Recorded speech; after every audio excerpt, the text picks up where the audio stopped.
Arestado ang dalawang lalaki matapos umanong mang-hold up ng isang pampasaherong jeep sa Shaw Boulevard. Ang isa nga sa mga suspect na aresto na rin noong Hunyo dahil sa kasong pang-hold up. Sa News to Go si Jay Sabale.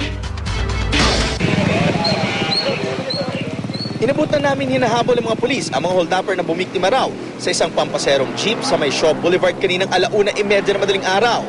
Naalerto kasi ang mga pulis na nagpapatrolya sa kahabaan ng Shaw Boulevard sa paulit-ulit na sigaw ng driver ng jeep ng hold-upper. Siya din yung umuli dyan? Oo. Pagka-hold up, buti na lang, nakita ko may mobile dun sa may, sa may kanto ng stoplight. Oo. Tinawag namin. Pero tinuro ko, yung dalawa. Oo. Nagsigawan na yung kuya, hold upper. Napansin daw ng mga pulis na paggewang-gewang ang andar ng jeep. Kaya't nang may bumabang dalawang lalaki, agad nila itong nilapitan. Dito na raw biglang umalingaw-ngaw ang putok ng baril. Ang sospek na si Dante Bansali nakapagtago pa sa ilalim ng sasakyan. Ang kasama nito biglang nawala raw sa eksena.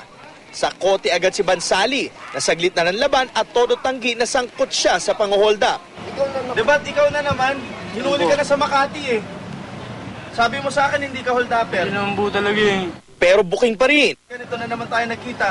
Kasi wala lang talagang banggastos yung mga anak ko.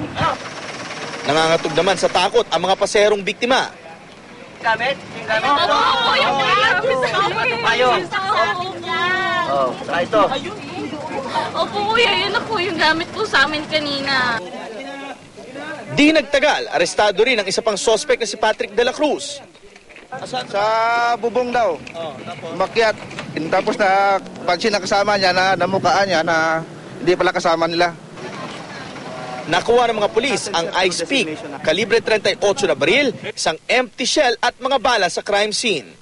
Si Bansali ay naaresto na noong June 29 dahil din sa pang-hold up matapos na mabugbog ng taong bayan sa Makati. Jay Sabale, GMA News.